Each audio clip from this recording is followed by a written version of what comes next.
Ignition sequence starts. 6, 5, 4, 3, 2, 1, 0. Liftoff. We have a liftoff.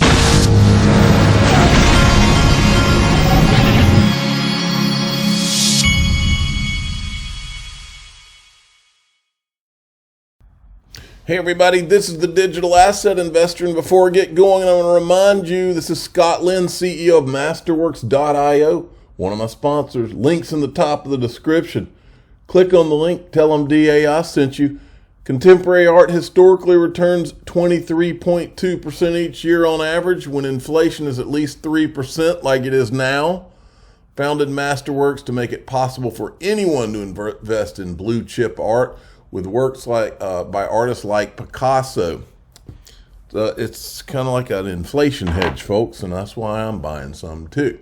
All right, now we have ourselves an October surprise in crypto, folks. This came out yesterday afternoon, or yesterday evening. Stuart Alderoty, Ripple's general counsel. Over 18 months and 6 court orders later, we finally have the Hinman docs, internal SEC emails, and drafts of his infamous 2018 speech.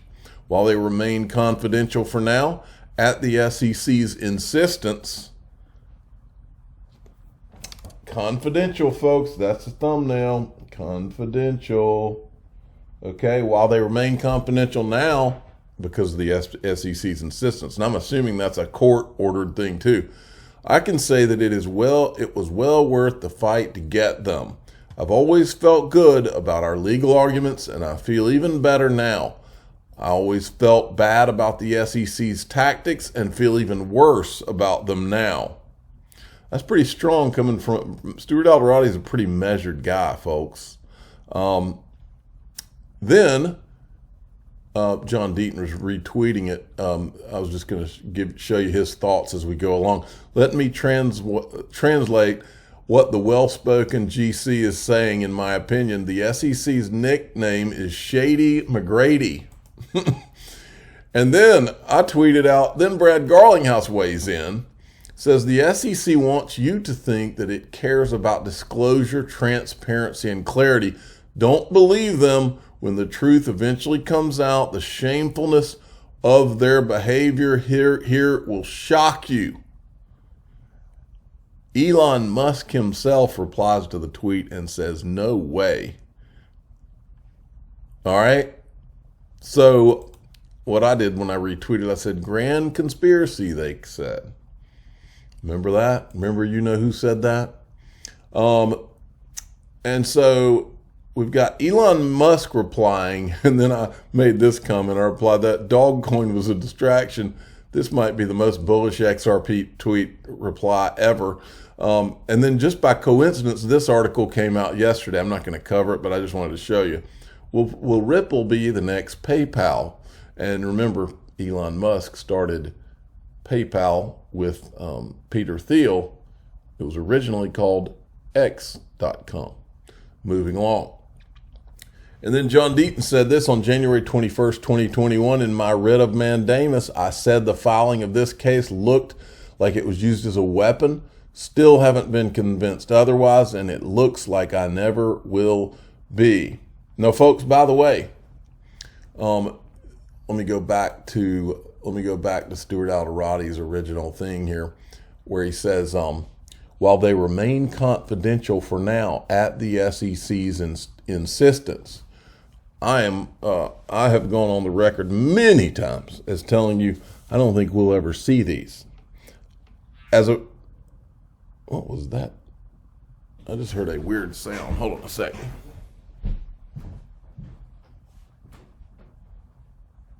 I don't know what that was. Okay. So I've gone on record many times saying I don't think we'll ever see these. But here's the deal.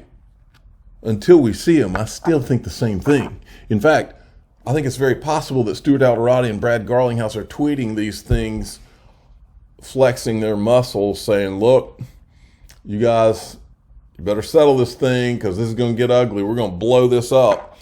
All right. So, but I could be wrong. We could see them. And if I am wrong, I'll be the first to admit it. It might actually be the first time I've been wrong. No, I'm just kidding. No, we're people, folks. We speculate. We guess things. We say we think things are going to happen. Sometimes they don't. And if they don't, big deal. We're adults. We can admit when we're wrong. But I still stand by my say. I still say we're not going to see it. I think they're going to seal all that stuff and settle this thing up. Get this thing done. But again, I could be wrong. We'll see. Let's see. So then we're here. Then John Deaton says, the Hinman emails are referenced in the brief. It's redacted, but you can tell there is shady stuff involved. The Office of GC and Director of Trading Markets involved. Let's just say I and others believe that XRP definitely was referenced in the emails, and you can tell it was. The Director of Trading and Markets warned that Hinman's 2018 speech would cause ... It's redacted, but it's clearly along the lines of confusion of confusion and turmoil, and yet Hinman gave it. Why? Did he have incentive to ignore the warning? Of course he did. Then there's this. I think it's important, folks. Remember, we dug on this stuff for over a year. I can remember getting up and getting my coffee with cinnamon in it and literally waking up and saying, okay.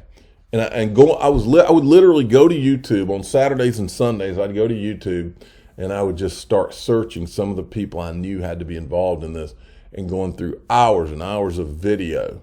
You can find a lot of the video, you can find the video library, which is a lot of the things that I uncovered in John Deaton's crypto library. If you go to crypto-law, I believe it's crypto-law. As long as we're here, let me go back to John Deaton's thread and we'll pick it up. It's crypto-law.us. You can go, if you want to go rehash all of this. But one thing that was very clear in the process of finding all of these things is that just about all of the traditional, there's only 3 people to my knowledge in the traditional media that covered this every step of the way. And they deserve full credit. Charles Gasparino from Fox Business, Eleanor Terrett from Fox Business. In fact, Eleanor Terrett deserves to have her career made. She deserves Fox Business. Fox, if you're listening, give that young lady a show. She deserves it. She's earned it. If you want some ratings, start a crypto show and have Eleanor Terrett host it. She's earned her stripes, okay?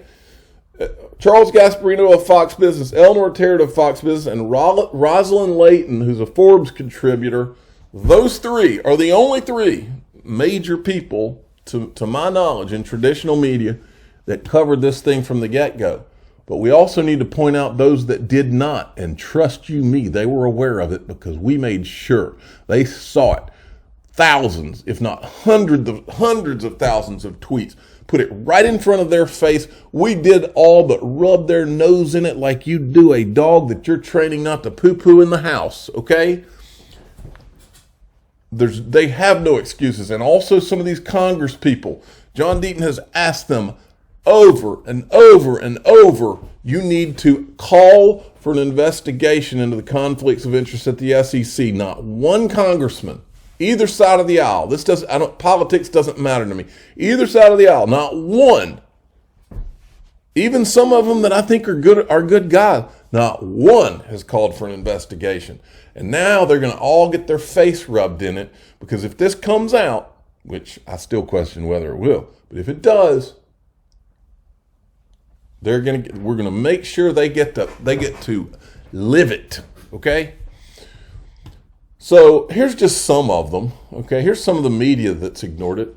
All of CNBC, including Andrew Ross Sorkin, Jim Cramer, Becky Quick, Joe Squawk, Melissa Lee, Brian Kelly, CNN, Julia Chatterley completely ignored it. She's the one that really shocked me. She ought to be ashamed of herself. CNN, all of CNN, Bloomberg, Market Watch, Reuters, Yahoo Finance, Fortune Magazine, The Economist, The Street, NASDAQ, Business Insider, New York Times, USA Today, Boston Globe, Chicago Tribune, all of them. Now, the crypto media influencers are the ones saw it, okay? They ought to really be ashamed of themselves.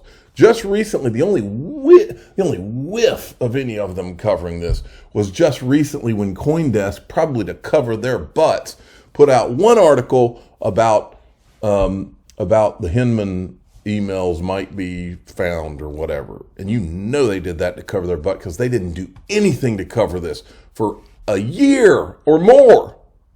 Laura Shin has ignored it. Completely ignored it. Anthony Pompliano completely ignored it.